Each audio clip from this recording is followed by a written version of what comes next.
Glad you could join us today. Now, oil prices jumped more than 2% to a 4-year high on Monday after Saudi Arabia and Russia ruled out any immediate increase in production. The refusal by OPEC to raise production negates the call by U.S. President Donald Trump for action to raise global supply.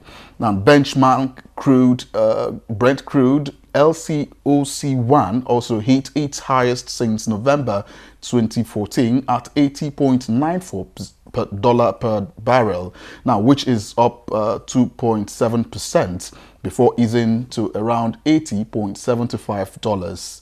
Light crude CLC1 was $1.25 higher at $72.03. And meanwhile, back home in Nigeria, less than a month after it commenced substitution of accounts of recalcitrant billionaire taxpayers, the Federal Inland Revenue Services (FRS) has collected over 12.66 billion naira in tax revenue.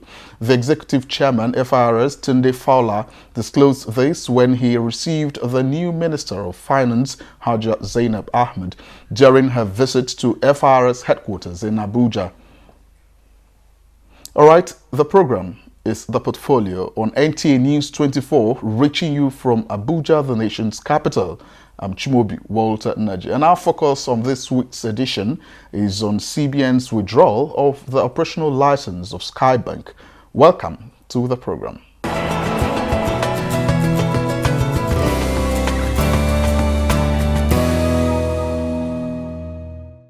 Comfort Amodu is standing by with the business news segment.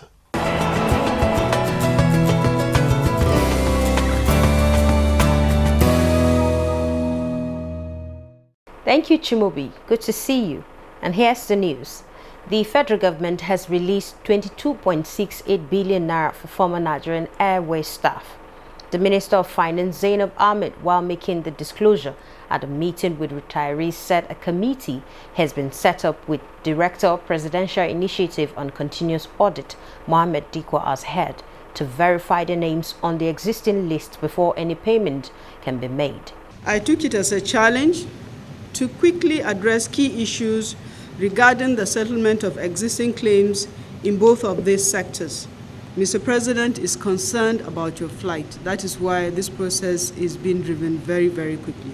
She added that another 20 billion naira has been approved for immediate release to public universities through the revitalization scheme to ensure smooth running of the tertiary system in the country. The committee is expected to physically verify the claims of the pensioners and their relevant next of kin before the release of the funds to the approved beneficiaries. And let me say that we are going to ensure also a speedy process. And the federal government has attracted over 3.7 trillion naira through the Infrastructure Concession Regulatory Commission from its 51 projects through public-private partnerships. The Minister of Industry, Trade and Investment said that government leverage on comparative advantage and factor endowments in the commitment to making Nigeria competitive for local production and thereby increasing the contribution of manufacturing to GDP. He said the inauguration of the National Council on Micro, Small and Medium Enterprises has increased access to finance by providing capital for both startups and expansion. And in the meantime, the Nigerian Content Development and Monitoring Board has commenced the disbursement of the $200 million Nigerian Content Intervention Fund, which is fully managed by the Bank of Industry. The Executive Secretary, Simbi Wabote, says the current board has received about 100 applications, while 3 companies, he says, have access to the fund. Wabote disclosed this during the inauguration of the $10 million oil-floating facility asset. In the meantime, the Africa Development Institute, ECA, of the Africa Development Bank is partnering the Nigerian Economic Society to optimize value chains in the agriculture sector. AFDB is bringing together partners and policymakers to dialogue on how to make Africa food self-sufficient by the year 2025. Working with governments, development partners and the private sector, the bank is seeking to invest $24 billion to boost agriculture, food and nutrition in Africa over the next 10 years. And that report concludes the news. I'm Comfort Amodu. It's back to you, Chimobi. Thanks for watching.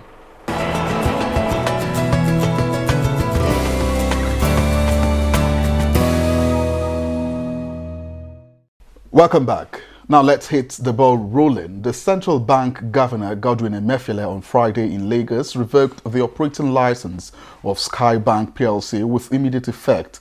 Now, Polaris Bank has been established to assume ownership of the assets and liabilities of SkyBank, while the Nigeria Deposit Insurance Corporation (NDIC) injected 786 billion naira in the new bank. The CBN also noted that the management of the defunct bank was, however, retained for its good performance.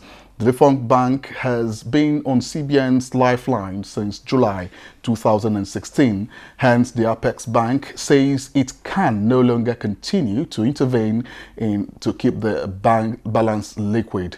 Here is an excerpt of the release by the CBN.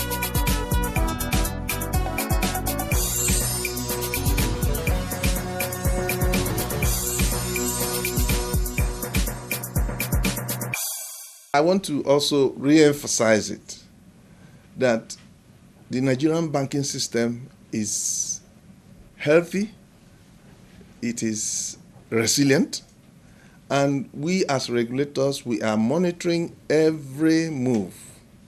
If there is any little sign of distress, we will move in and take appropriate action.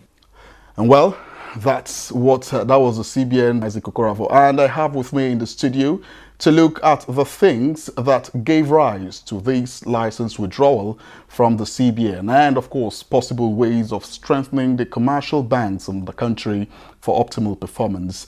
I have with me in the studio Mr. Princewell Eziokwu. Welcome to the studios. Can you really tell us what your perception is about these revocation of operation license? All right, thank you. We need to, it's important we create a background on this SkyBank issue. First and foremost, as at 2014, if you look at the 2014 financial statements of SkyBank, the company was very profitable. In short, that year alone, they had over 16% on profit after tax. So in late 2014, they acquired Mainstream Bank. The Mainstream Bank, in its own, was it wasn't doing well. So everybody, I can still remember vividly, everybody was, so all the market watchers, everybody was actually skeptical about SkyBank acquiring Mainstream Bank, considering the non-performing loan of the bank then. But they did a whole lot. That strategic acquisition increased the non-performing loan of SkyBank. That was actually when their issue started. So with the increment in non-performing loan and the increment in the loan facility of over 30 billion to SkyBank now, so that automatically increased the capital, reduced the capital adequacy ratio of the bank. So the bank became, it became worrisome for the managers of the bank to meet up to even the liquidity ratio of SkyBank then, as reported in the forensic audit that was carried out in 2015 by the CBN on the bank. So that was the issue. There was this issue of governance. There was this issue of liquidity. And of course, liquidity is very important as a bank, because the ability of a bank to remain profitable, the ability of a bank to ensure it meets its short-term obligations, is the ability of the bank to have adequate liquidity. So that was found wanting in this bank. So SkyBank, before now, all of us knew that one day they were going to go into this problem. Considering the mini takeover the CBN did, placing them as a national bank and keep injecting money into the bank. And at the same time, the central bank have continued allowing SkyBank to come to the lender's window. So to us, watchers, we keep thinking that for how long will the central bank continue to, hand feed SkyBank? When on Friday I heard that, but we must give kudos to the central bank.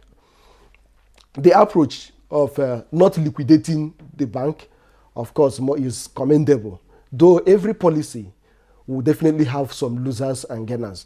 Why the shareholders, the equity shareholders, definitely might be losing.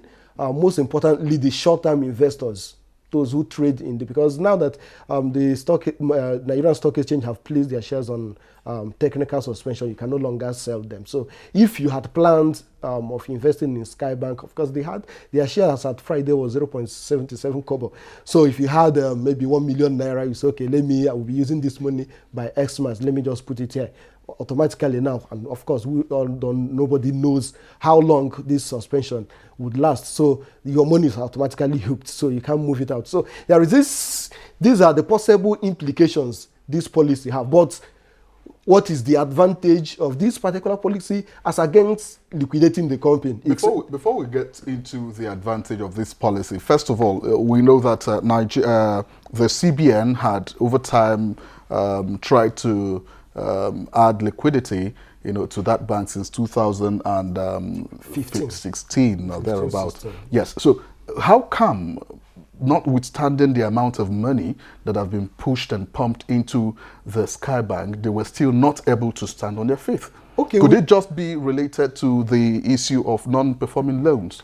Yes, the non-performing loan, I think you just have to give it to, you just have to ascribe that as a major issue. Because if you look at, one, the issue of non-performing loans. Two, there was no capital injection into. Now, if a bank is not doing well, the first thing you need to do is to look at the capital adequacy ratio.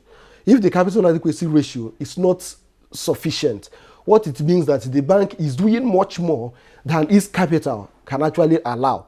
Now, what does that translate into? If any issue, you have your resources, you are using to do carry out a business. Now, if there is any serious shock on that revenue, automatically you won't be able to meet those short-term resources. So that actually happened. So to me, I think the non-performing loan, and again, the overall exposure to oil and gas and telecommunication, it also contributed to the bank not being able to meet its demand. Of course, you just have to go back to the CBN for records. So that's a very serious issue. Okay, moving on now. At what point did it become very necessary for the CBN to take this particular action? I mean, they've been supporting the bank since 2016. So at what point? Okay, if you look at the capital, the capital adequacy ratio, and then you look at the authorized share capital of that bank, before now it was, I think in 2015 it was around 1.7 trillion. Now from 1.7 trillion today is into minus over, I think, over 800 billion according to CBN governor. So it's huge. So the government can't continue, funding this bank with taxpayers' money. So I feel it's much. 800 billion, it's much to keep revolving and paying. So that was why the government had to come up with this strategy. And to me, I feel the strategy is okay. It's okay. I just have to say this. In as much as shareholders, of course, are not happy, I can actually understand. But if you look at the unemployment, that if we allow SkyBank to go into liquidation, the unemployment it will cause over 5,000 staff being pushed into the labor market. Okay, then if you talk about these banks having to depend really on CBN for liquidity at all times, what measures do you think can be put in place to ensure that these kinds of cases don't come up? One, critically watching government banks' portfolios. In short, I think there are certain volatile industries like the oil and gas. Now the oil price is rising, so of course banks now want to give out loans in companies that are in that industry. It's okay, but you need to watch it. I think we need to keep encouraging our banks to diversify their portfolios.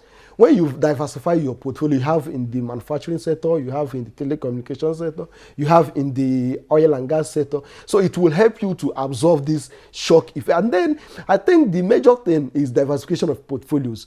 And then you critically need to watch your cash flow.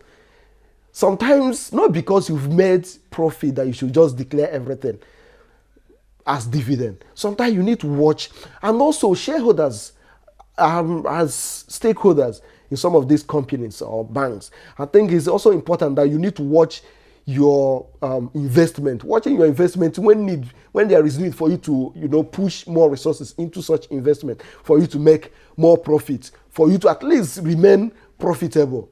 So it's very important, because when I was looking at this issue, had it been the shareholders of SkyBank, raised additional funding, that could have increased enhanced the liquidity position of the bank. It could have also enhanced the capital adequacy of the bank. So there shouldn't have been this issue right now. But because there was no increment, there was no injection of additional capital. So I think that was... Okay, so according to the release by the Central Bank of Nigeria, they indicated that the NDIC had injected 786 billion naira, into the new Polaris Bank. How would this ensure that there's at least level of stability? Yes, definitely. Like I said earlier, injection of capital. So they've just done that now. So one, there is now this level of confidence around SkyBank, which is now Polaris Bank. So there is this level of confidence. It will help, because some of those, it will also help to address that liquidity issue. It will also help to address that capital adequacy ratio. Now, some people will now see that relatively this bank is now at least a bit stable. So there is it to restore investors' confidence. If you look at the investment, if you look at the share capital of SkyBank, I think the last trading day, that was Friday, over 38 million was traded. Worth of shares was actually traded. So I think it's important. This cash injection will really help to stabilize some of these serious regulatory indices that is required for a bank to be seen as strong. Okay, so earlier you did talk about some of the effects of this withdrawal, of course, on some of the shareholders. But then, for those who are depositors into this bank, how does this affect them? This kind of withdrawals could cause some sort of panic withdrawals. Yes, it could have. But with the way things are, the level of confidence, depositors' level of confidence is relatively high. That is one thing that the CBN have succeeded in doing. Also, I think we must also give kudos to the CBN, trying to... I was happy that announcement was made on Friday. Then on Monday, it was placed on technical suspension. If not, there could have been massive sell-off of the share by shareholders. So that automatically could have, drastically reduced the share value of SkyBank. But the CBN have been able to address that issue. On depositors, the feeling out there, the feeling on the streets is that relatively their deposits are safe. And so with that, they are not really seeing it as normal business re-engineering, if I may use that word. So relatively, that level of confidence, banks works based on people's or depositor confidence level. So if the confidence level is low, people will go there and, of course, try drawing out their money. All right, so in a bit to try and round up this discussion, generally speaking, how would you assess the health of commercial banks in Nigeria as it stands at this moment? Relatively, we are okay. Relatively, they are strong. But there is need for commercial banks to watch their portfolios. There is need for commercial banks in Nigeria to watch their portfolios. There is also need for commercial banks to adhere strictly to good corporate governance practices. Now, if somebody is coming to take loan from your bank, you need to look at the 5 C's: capacity, the person's credibility, the person's cash flow, to pay back. It's not just, and then, so when you do this, I think, because relatively, some of these issues, until you get to the roots, sometimes you might not be able to even make out something positive from the accounts. But I think, on a general note, the banks are strong, relatively. I still use that word, relatively. Okay. So the banks are strong, and we expect the CBN to keep, monitoring their capital adequacy, keep monitoring and then to ensure that the cash reserve ratio of 22.5% the CBN have, all the banks, adhere to straightly to it. All right, thank you very much. I've been talking with an economic analyst, Mr. Princewill Eziukwu. Many thanks for coming on the show today. Thank you for having me. All right, let's now join Joy Uzo for an update of the trends in the capital market.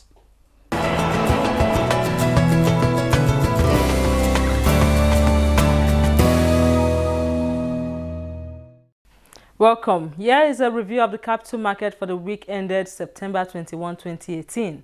A total turnover of 1.370 billion shares worth 19.503 billion naira in 16,076 deals were traded last week by investors on the floor of the Nigerian Stock Exchange. The NSE All-Share Index and market capitalization appreciated by 0.66% to close the week at 32,540.17 and 11.880 trillion naira respectively. Similarly, all other indices finished higher, with the exception of the NSE ASEM, NSE Insurance and NSE Lotus indices that finished lower by 1.51%, 4.90% and 0.26% respectively. The financial services industry, measured by volume, led the activity chart with 1.077 billion shares, valued at 14.846 billion naira, traded in 9,527 deals, thus contributing 78.62% and 76.12% to the total equity turnover volume and value, respectively. The services industry followed with 78.255 million shares worth 351.507 million naira in 474 deals. The third place was consumer goods industry with a turnover of 53.842 million shares worth 2.691 billion naira in 2,370 deals. Trading in the top three equities, namely Guarantee Trust Bank, Access Bank PLC and Zenith Bank PLC, measured by volume, accounted for 600.731 million shares worth 13.027 billion naira in 2,656 deals, contributing 43.84% and 66.80% to the total equity turnover volume and value, respectively. Also traded during the week under review were a total of 29,750 units of exchange-traded products, ETPs valued at 449,662.50, executed in 2 deals. A total of 9,710 units of federal government bonds valued at 9.587 million naira were traded same week in 19 deals. 50 equities appreciated in price during the week, 25 equities depreciated in price, while 94 equities remained unchanged. In the United States, Dow Jones Industrial Average notched its second straight record close in succession, but declines in consumer discretionary shares and technology weighed on the broader markets.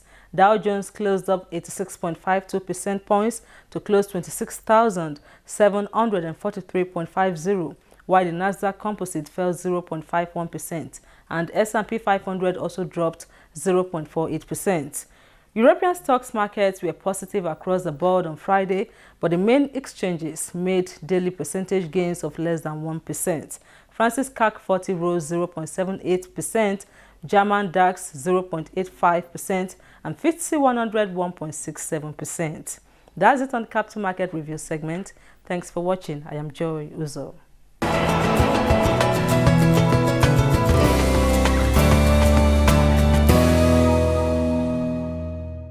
All right, and that's where we wrap up our production for this week on Portfolio. Please remember to join the conversation on our social media handles showing on your screen. I'm Chimobi Walter Naji. Do have yourself a very wonderful week.